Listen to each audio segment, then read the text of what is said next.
नमस्कार साथियों, स्वागत है आपका विजन एकेडमी की ऑनलाइन क्लास में। एनटीए नेट और असिस्टेंट प्रोफेसर के लिए हमारी सीरीज चल रही है जिसमें हम ब्रिटिश पोइट्री कर रहे हैं और आज उसी सीरीज़ में हम करने जा रहे हैं द एज ऑफ चौसर, जो कि 1340 से लेकर 1400 तक है। देखो 1343 के अराउंड जॉफ्री चौसर का क्या है, जन्म होता है और 25 अक्टूबर 1400 को इनकी डेथ हो जाती है। तो ये जो पीरियड है, इस पीरियड को हम एज ऑफ चौसर कहते हैं क्योंकि ये गोल्डन पीरियड था इंग्लिश लिटरेचर के लिए। चौसर को फादर ऑफ इंग्लिश पोइट्री और फादर ऑफ इंग्लिश लिटरेचर भी कहा जाता है। क्यों कहा जाता है? क्योंकि आपको पता है इससे पहले एंग्लो नॉर्मन पीरियड था और एंग्लो नॉर्मन पीरियड में क्या हुआ, फ्रेंच पोइट्री लिखी जाने लगी। French language, the language of law, French बन गई थी और इंग्लिश पीपल जो है, ठीक है, जो इंग्लिश लैंग्वेज है वो कुछ लोअर क्लास पीपल ही बोलते थे, कॉमन पीपल ही बोलते थे। तो ये चौसर थे जिन्होंने फिर से एक बार इंग्लिश लैंग्वेज को पोइट्री में इंट्रोड्यूस किया। इसीलिए फादर ऑफ इंग्लिश पोइट्री और father of English literature Geoffrey Chaucer को कहा जाता है। ओके, अब देखो क्या है जॉफ्री चौसर जो है, इनके बारे में थोड़ा सा बता दूं कि लंदन इंग्लैंड में इनका जन्म हुआ है, ठीक है, 1343 को, 1343 और 1400 में इनकी डेथ हो गई है। वेस्ट मिंस्टर एबे, ठीक है, जिसको पोएट्स कॉर्नर कहते हैं, वहाँ इनको दफनाया गया है और ये फर्स्ट पोएट थे। वेस्ट पोएट्स कॉर्नर में दफनाए जाने वाले फर्स्ट पोएट जॉफ्री चौसर थे। ओके, ठीक है, इनको पोएट्स कॉर्नर जिसको कहा जाता है वेस्ट मिनिस्टर एबे, वेस्ट मिनिस्टर एबे एक चर्च है, ठीक है, जहाँ पर जो फेमस पोएट्स हैं उनको दफनाया गया। इनको पोएट्स कॉर्नर भी कहते हैं, इस चर्च को पोएट्स कॉर्नर भी कहते हैं, ठीक है। अब बात करते हैं इस पीरियड की, ज़्यादा हिस्ट्री में ना जाते हुए, इतिहास में ना जाते हुए, इसके हम क्या हैं, इसके एज के कुछ फेमस इनके एज के वर्क करेंगे और क्या इनका योगदान रहा, क्या कंट्रीब्यूशन रहा है। The period from 1340 to 1400 is known as the age of Chaucer. Okay, it is clear. This period was a meeting ground for two diverse periods, the old and the new। देखो ये जो period था, दो divergent period का meeting ground था। मतलब एक तो ओल्ड इंग्लिश थी, फ्रेंच चलती थी, और एक नए युग की शुरुआत हो रही थी, इंग्लिश लिटरेचर की शुरुआत होने जा रही थी। तो दोनों का मीटिंग ग्राउंड था, फ्रेंच और इंग्लिश का मीटिंग ग्राउंड था। Though the spirit of Middle Ages has not been yet passed away, the seed of modernity were being sown। अभी क्या है कि जो मिडिल एजेस की जो स्पिरिट थी लोगों के अंदर, फ्रेंच की स्पिरिट थी, वो अभी तक ख़त्म नहीं हुई थी, लेकिन मॉडर्निटी की जो सीड्स हैं वो सोन किए जा रहे थे। कहने का मतलब धीरे धीरे आधुनिकता आ रही थी। Chaucer is the greatest writer of his age. Chaucer जो है अपने समय का सबसे महान राइटर है। His greatness lies in the fact that he is the first person to make English people realize the significance and beauty of English language and showing that beautiful and elegant poetry can also be written in English language। देखो उसकी greatness किस बात में है, इसी बात में, इस फैक्ट से उनकी ग्रेटनेस का पता चलता है कि वो फर्स्ट पोएट थे जिन्होंने लोगों को ये रियलाइज़ करवाया कि इंग्लिश लैंग्वेज का क्या सिग्निफिकेंस है और सुंदर से सुंदर जो पोइट्री लिखी जा सकती है वो क्या है, इंग्लिश लैंग्वेज में वो पोइट्री लिखी जा सकती है। He enrich the language by adding new words from Latin, French and Spanish, ठीक है। उन्होंने इंग्लिश लैंग्वेज को क्या किया, एनरिच किया, ठीक है, कुछ नए वर्ड्स ऐड किए फ्रेंच लैंग्वेज से, स्पेनिश से। तो उन्होंने क्या है, मतलब सुंदरता प्रदान की इंग्लिश लैंग्वेज को, इसलिए उनको फादर ऑफ इंग्लिश लिटरेचर कहा जाता है। ही इन्वेंटेड राइम रॉयल। उन्होंने एक राइम स्टार्ट की, लिखने की, इन्वेंट की, ठीक है, आयम्बिक पेंटामीटर में, ठीक है, सॉरी आयम्बिक पेंटामीटर नहीं, 7 लाइन्स, ठीक है,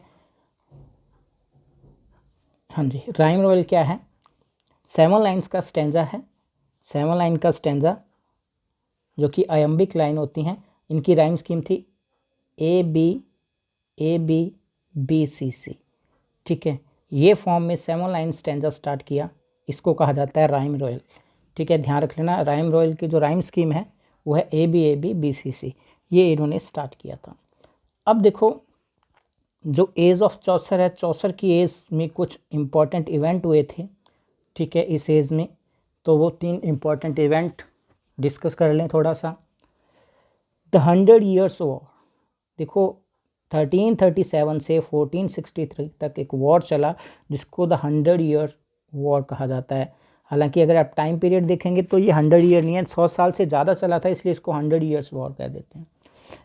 अ war series between England and France for the French throne, ठीक है, फ्रांस के राजगद्दी को लेकर इंग्लैंड और फ्रांस के बीच एक युद्ध चला था जो कि कई चरणों में हुआ था, 3 फेजेस में हुआ था, ठीक है। उस वॉर को कह देते हैं 100 ईयर्स वॉर। हमें ज़्यादा डिटेल में नहीं जाना है, हमें थोड़ा सा नॉलेज होना चाहिए क्योंकि हम पोइट्री कर रहे हैं।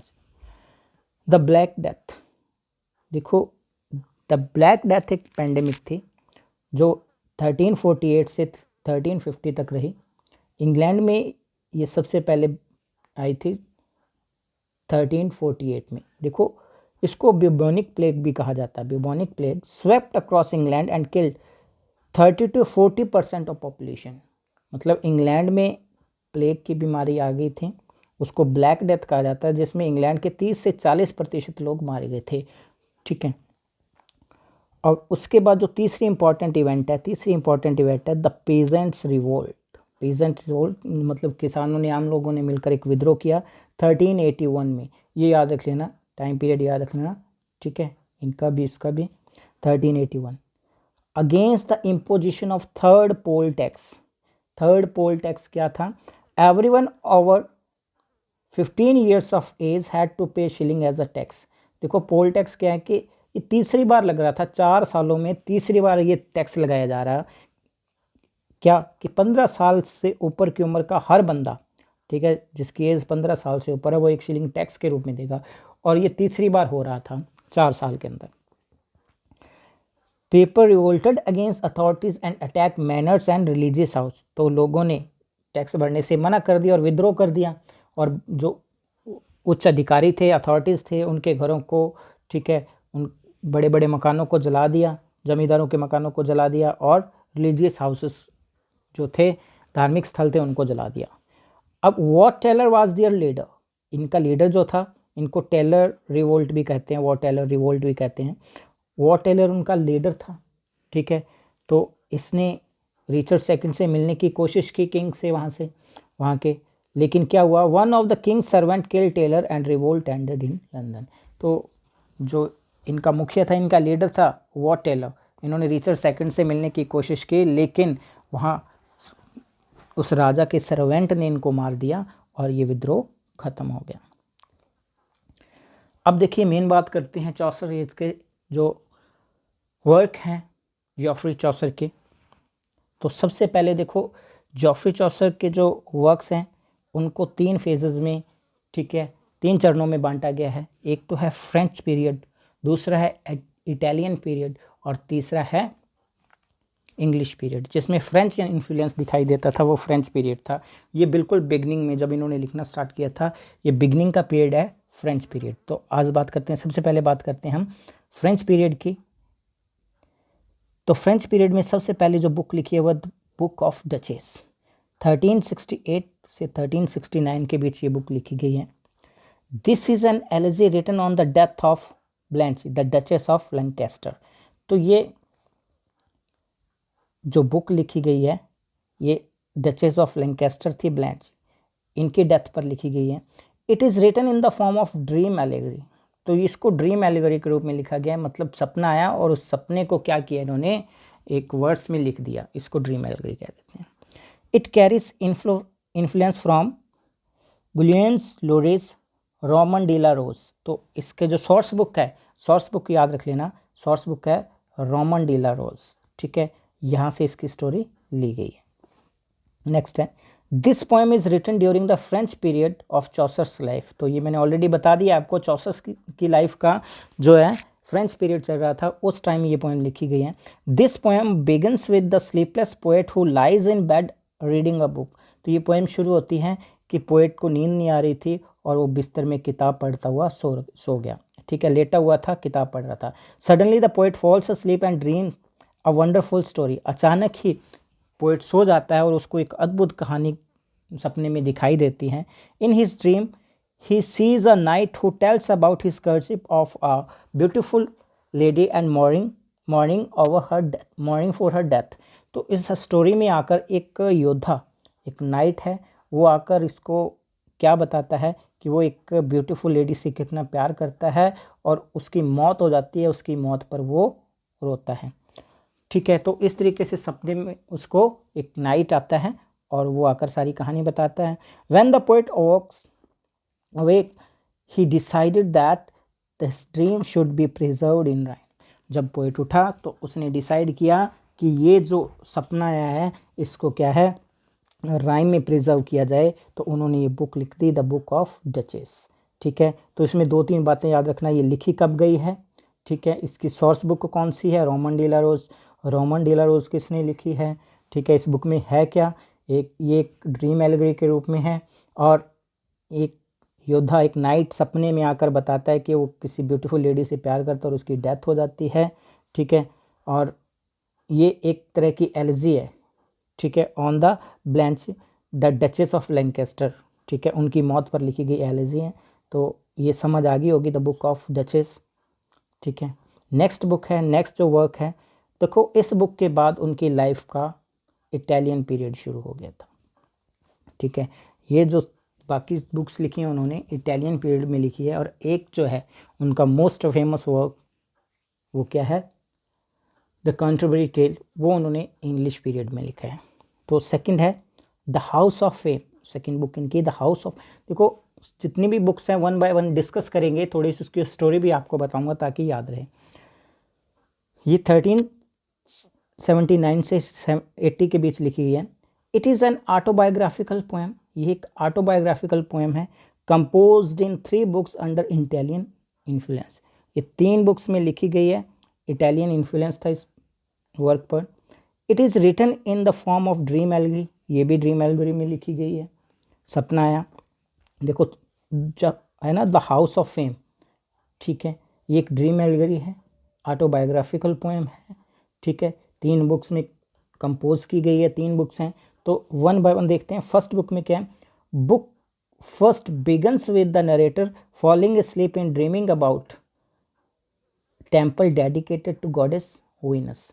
तो बुक फर्स्ट में ये बताया गया कि पोएट जो है वो सो जाता है और उसको गॉडेस वीनस का सपना आता है, उसके मंदिर का सपना आता है। In book second narrator is carried by an eagle which speaks to him in human voice and assured him that Jove had decided to reward him by sending him the house of fame।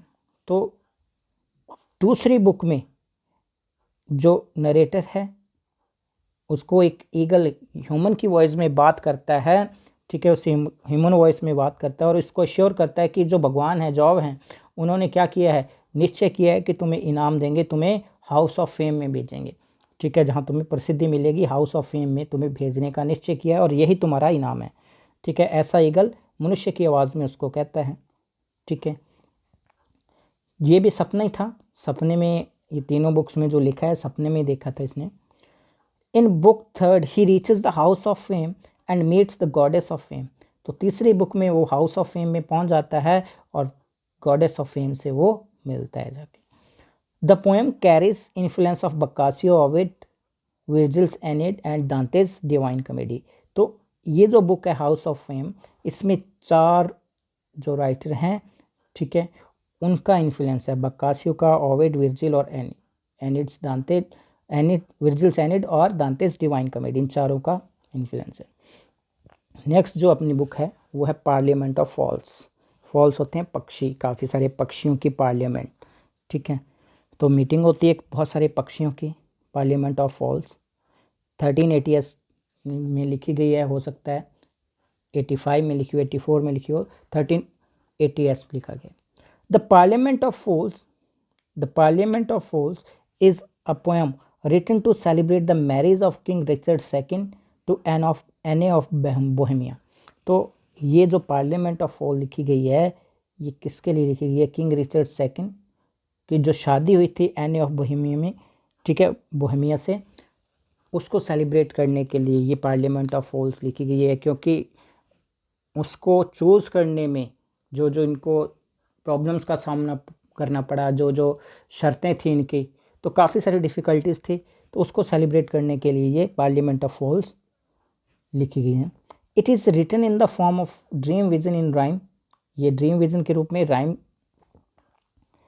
कौन सी rhyme में? Royal stanza form, ठीक है। Rhyme royal stanza form थी, जैसे मैंने पहले बता दिया था, ए बी सी सी, ठीक है। 7 लाइन्स का जो स्टैंजा था इसमें लिखी गई है। तो ये वर्क जो है राइम रॉयल में लिखा गया है, जिसको इन्वेंट चौसर ने ही किया था। It presents a vision of birds gather to choose their mates on Saint Valentine's Day. तो इसमें क्या दिखाया गया है? ऐसा सीन दिखाया गया कि सेंट वैलेंटाइन डे पर बहुत सारे बर्ड्स अपने साथी को चुनने के लिए एकत्रित होते हैं, इकट्ठा होते हैं। The birds conduct a debate about how to choose a mate. तो जो बर्ड है एक डिबेट करते हैं कि कैसे अपनी मेट को चुना जाए, ठीक है, अपने साथी को कैसे चुना जाए। While the debate remains unresolved, the bottom line that emerges is that the nobler the bird, the more formal and rituals of courtship associated with it। मतलब अब कैसे चुना जाए, कौन कौन सी खासियत हो, कौन कौन सी खूबियाँ उनमें देखी जाएं, जब ये डिबेट चल रही थी तो इससे कोई रिजल्ट नहीं लिखा। तो उन्होंने बॉटम लाइन आखिर में यही रिजल्ट निकाला कि जितना भी अच्छा पक्षी होगा, नोबल पक्षी होगा, नोबलर होगा, उतना ही उसका जो साथी है अच्छा होगा, उतना ही फॉर्मली, उतना ही प्यार से, ठीक है, उतने ही अच्छे से उसका जो है उतने ही अच्छे से उसको मेट मिल जाएगा। मतलब जितनी खूबियाँ जिसके अंदर होंगी उतना ही अच्छा, उतनी ही खूबियों वाला मेट उसको मिल जाएगा, ठीक है। नेक्स्ट जो वर्क है ट्रोइलस एंड क्रिसेडी, ठीक है। ट्रोइलस एंड क्रिसेडी ये बहुत ही इंपॉर्टेंट वर्क है, याद रखना, क्योंकि इसी वर्क को लेकर एक और वर्क लिखा गया। कैसे? This poem is Chaucer's longest poem about 800 line. ये चौसर की लॉन्गेस्ट पोएम है 800 लाइन्स की। और Boccaccio's Filostrato is the source of this poem. Boccaccio का वर्क है फिलिस्ट्रेटो, ये इस पोएम का क्या है? सोर्स है, ठीक है। ये जो पोएम लिखी गई है बकासियो के फिलिस्ट्रेटो से थीम लेकर लिखी गई है। Chaucer transformed Boccaccio story into psychological novel in words. मतलब चौसर ने क्या किया है, बकासियो की जो फिलोस्ट्रेटो की स्टोरी थी उसको साइकोलॉजिकल नॉवल के रूप में, एक वर्स के रूप में लिखा हुआ है, ठीक है। Historical background of this poem is Trojan war. मतलब इसका जो बैकग्राउंड है, हिस्टोरिकल बैकग्राउंड है, ट्रोजन वॉर से इसकी कहानी ली गई है। The poem is about the tragic love affair of Trojan prince Troilus and a young beautiful widow Criseyde. तो ये कहानी में क्या है, एक तो ट्रॉय का जो प्रिंस था ट्रोइलस, और क्रिसेडी जो थी एक यंग ब्यूटीफुल विडो थी। दोनों के ट्रेजिक लव अफेयर की कहानी है, दोनों एक दूसरे से प्यार करते थे। Criseyde's father has abandon Troy and shifted loyalty to Greek side. अब जो क्रिसेडी का पिता था वो ट्रॉय को छोड़कर ग्रीक की तरफ जाकर मिल गया था, अपनी लॉयल्टी उनके प्रति दिखाने लग गया था, क्योंकि एक्सचेंज हुआ था प्रिजनर्स का। कुछ कैदी उधर से इधर आ गए थे, कुछ इधर से उधर चले गए थे। तो क्रिसेडी का जो पिता था वो कहाँ चला गया था? ग्रीक साइड में चला गया था। Through an exchange of prison Criseyde goes over to her father in Greek camp and leaves swearing loyalty to Troilus. तो क्रिसेडी क्या करती है, अब प्रिजनर एक्सचेंज हो रहे थे तो ये अपने पिता के कैंप में पिता के साथ ही ग्रीक की तरफ चली गई और उस कसम खा के गई ट्रोइलस के पास कि मैं हमेशा तुम्हारे प्रति क्या है, वफादार रहूंगी। A Greek escort however changes her mind and she proves unfaithful. एक ग्रीक एस्कॉर्ट था जो उनके साथ रक्षक जा रहा था, मतलब जब वो ग्रुप जा रहा था प्रिजनर का, उनके साथ साथ एक एस्कॉर्ट जा रहा था, उनकी रक्षा करने वाला जा रहा था, तो उसने उसका माइंड चेंज कर दिया और वो क्या है, अनफेथफुल हो गई। किसके प्रति? ट्रोइलस के प्रति। तो इस तरीके से उसने, चौसर ने अपने इस वर्क में, ठीक है, फ्रेलिटी ऑफ वुमेन दिखाई है। चौसर डज नॉट कंडेमन क्रिसेडीज करेक्टर, फिर भी उसकी आलोचना नहीं करता है, कंडेमन नहीं करता है उसके करेक्टर को। He is sympathetic to cause of women and understand the plight of women in male dominated society। मतलब उसको समझता है कि मेल डोमिनेट, पुरुष प्रधान समाज में एक औरत की क्या हालत होती है, जहाँ उसका पिता उसको कहेगा वहाँ उसको शादी करनी पड़ेगी। She is also practical women who thinks before she acts. वो एक प्रैक्टिकल वूमेन भी है, क्योंकि कुछ भी करने से पहले वो सोचती है कि क्या इसमें सही होगा, क्या इसमें गलत होगा। तो वो अपनी जगह सही थी। हालांकि चौसर ने किसी भी तरीके से उनको कंडेमन नहीं किया है, लेकिन उसकी स्थिति को बताया है। बस इतना ज़रूर बताया है कि उसने बेवफाई कर दी थी ट्रोलस के साथ। नेक्स्ट जो है the legend of a good women. ठीक है, legend of a good women. तो the legend of a good women, ये गुड वूमेन, ठीक है, वर्क का नाम है लेजेंड ऑफ गुड वूमेन। ठीक है, it is also written in the form of dream vision. ये भी क्या है, ड्रीम विजन के रूप में लिखी गई है। It contains a prologue and 9 story. इसके अंदर एक प्रोलॉग है और 9 कहानियाँ हैं, ड्रीम विजन के रूप में लिखी गई है। The prologue to this book tells reason behind Chaucer's collection of stories about good women. ठीक है, तो उसने अच्छी औरतों के बारे में, अच्छी औरत के बारे में कहानियाँ क्यों लिखी हैं, 9 कहानियाँ लिखी हैं। तो जो प्रोलॉग में हमें ये बताया गया है कि ये कहानियाँ क्यों लिखी, हुआ क्या। Cupid the god of love accuses Chaucer for defaming women by writing works which are critical of romantic love and women. जैसे ट्वेल्स एंड क्रेडसेडी से हम देख सकते हैं कि उन्होंने ऐसा वर्क लिखा जिसमें औरत की आलोचना की गई है। ठीक है, हालांकि खुलकर आलोचना नहीं की थी, ऊपर उसने खुद कहा है। ठीक है, लेकिन फिर भी कुछ ऐसे वर्क्स लिखे थे जिनमें रोमांटिक लव और वुमेन को क्या है, क्रिटिसाइज़ किया गया है। तो क्यूपिड ने उनको फटकारा।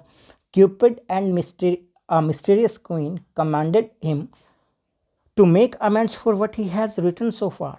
तो क्यूपिड आया, गॉड ऑफ लव क्यूपिड आया, और उनके साथ एक मिस्टीरियस क्वीन थी। उन्होंने आदेश दिया, कमांड किया कि जो कुछ तुमने किया है उसका सुधार करो, मेक अमेंड, सुधार करो, what he has written so far, अब तक तुमने जो लिखा है उसमें सुधार करो। As a penitent the narrator began to write his book about legendary good women. तो प्रायश्चित के रूप में, अब वो प्रायश्चित करना चाहता था, उनकी बात मान गया, और प्रायश्चित के रूप में उन्होंने लेजेंडरी गुड वुमेन के बारे में जो स्टोरीज लिखना स्टार्ट कर दिया। ठीक है, the legend of good women is his unfinished work. ये उसका अनफिनिश्ड वर्क है, पूरा कंप्लीट नहीं कर पाया था। अब देखो, ये तो थे चौसर के कुछ वर्क।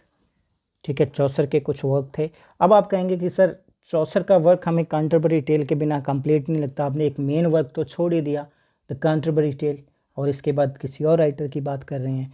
देखिए, कैंटरबरी टेल का जो प्रोलॉग है उस पर, और कैंटरबरी टेल में जितनी भी स्टोरीज़ हैं उसकी अलग अलग वीडियो बनाऊंगा, क्योंकि वे बहुत ही अच्छा वर्क है, इंपॉर्टेंट वर्क है, और कंप्लीट करना पड़ेगा। ठीक है, तो उसको कंप्लीट करेंगे, अलग से स्पेशल वीडियो बनाएंगे कैंटरबरी टेल पर। अब देखिए नेक्स्ट है इसका इम्पॉर्टेंट वर्क, पायरेट्स द प्रोमैन। ठीक है, ये विलियम लैंगलैंड ने लिखा है। ठीक है, 1330 में इनका जन्म हुआ, 1386 में इनकी डेथ हो गई। ठीक है, पायरेट द प्लोमैन।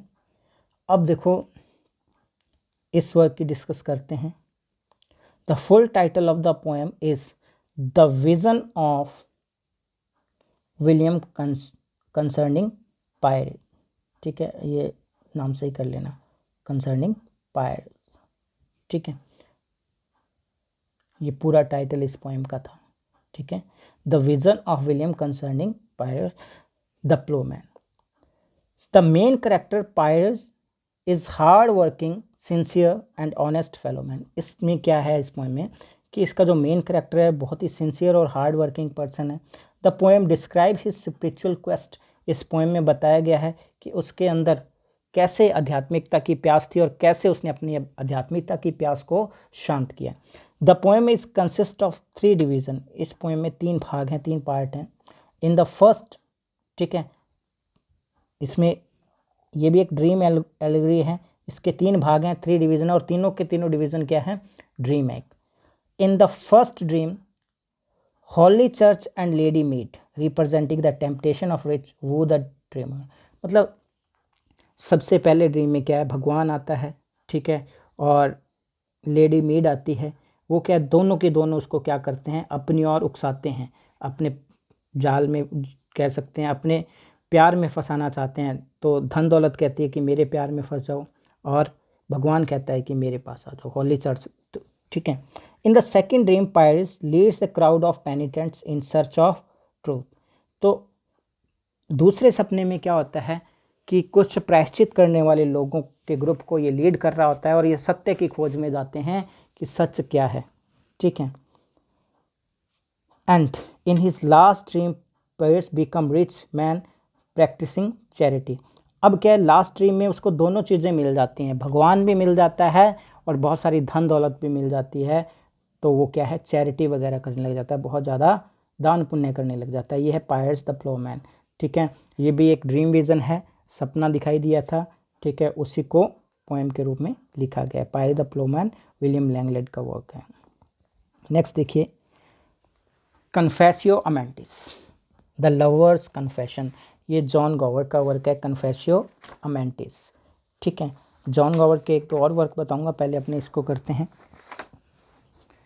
ठीक है। It is Gower's most well known work, ये गॉवर्ड का बहुत ही जाना माना वर्क है। It was written at the request of King Richard second. ये जो वर्क लिखा गया है, राजा किंग रिचर्ड सेकेंड जो था इंग्लैंड का, उनकी रिक्वेस्ट पर लिखा गया था। Who had asked Gower for some new thing to read. उसने जॉन गॉवर को कहा कि मुझे कुछ नई चीज़ पढ़ने के लिए चाहिए, मुझे ऐसे तैयार करके दो, कुछ लिख के दो। It is collection of tales of love, ये प्रेम की कहानियों की कलेक्शन है। In which records of confession made by ageing lover, जिसमें क्या रिकॉर्ड किया गया है कि एक वृद्ध होता हुआ, बुजुर्ग होता हुआ क्या है, ठीक है, लवर जो है वो कन्फेशंस करता है। The first version of the poem was dedicated to Richard. इस पोएम का जो पहला वर्जन था वो रिचर्ड को डेडिकेटेड था। In the later version Gower dedicated this poem to Henry of Derby and future king of Henry IV। और जो लेटर वर्जन था, इसका सेकेंड वर्जन था, वो जॉन गॉवर ने किसको डेडिकेट किया है, हेनरी ऑफ डर्बी। तो ये भी याद रख लेना कि सबसे पहले जो कन्फेसियो अमेंटिस है, ठीक है, इसका मतलब क्या, द लवर्स कन्फेशन, ठीक है। किसकी रिक्वेस्ट पर लिखा था, रिचर्ड सेकंड की रिक्वेस्ट पर लिखा था।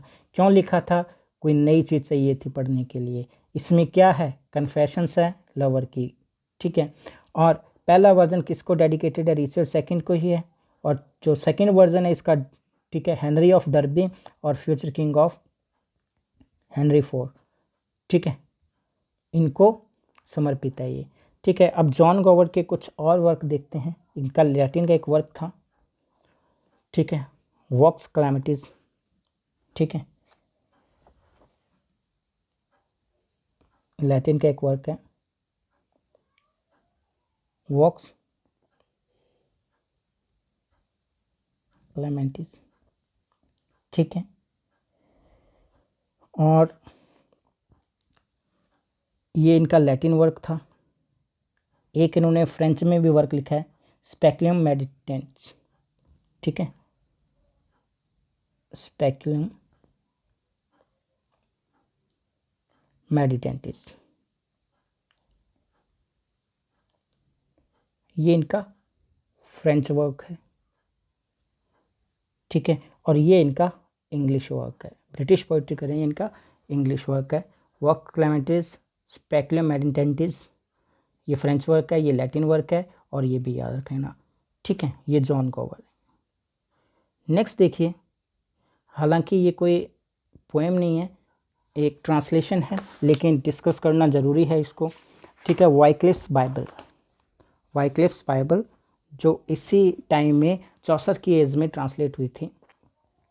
In the late 14th century the Holy Bible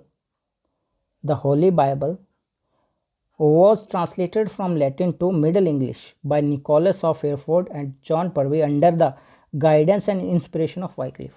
Wycliffe ने क्या किया, काम स्टार्ट किया था कि इस पर बाइबल को ट्रांसलेट करने का, ठीक है। तो इन्होंने इंस्पिरेशन दी, इन्होंने गाइडेंस दी। हालांकि पूरी की पूरी बाइबल वाइक्लिफ ने नहीं ट्रांसलेट की थी, कुछ हिस्सा इन्होंने खुद किया था और कुछ करवाया था निकोलस ऑफ हेरफोर्ड और जॉन परवी से, ठीक है। पूरी गाइडेंस और सुपरविजन वाइक्लिफ का था, इसलिए इसको वाइक्लिफ बाइबल कहा जाता है। Wycliffe did so because he believe that every man ought to God's law, ought to know God's law as codified in the Bible। अब देखो वाइक्लिफ ने ऐसा क्यों किया, क्योंकि वाइक्लिफ ये चाहता था कि हर बंदे को चाहिए, ठीक है, ought to know, हर बंदे को ये होना चाहिए कि उसको बाइबल में जो कॉडिफाइड किए गए हैं भगवान के नियम, वो हर बंदे तक पहुंचने चाहिए।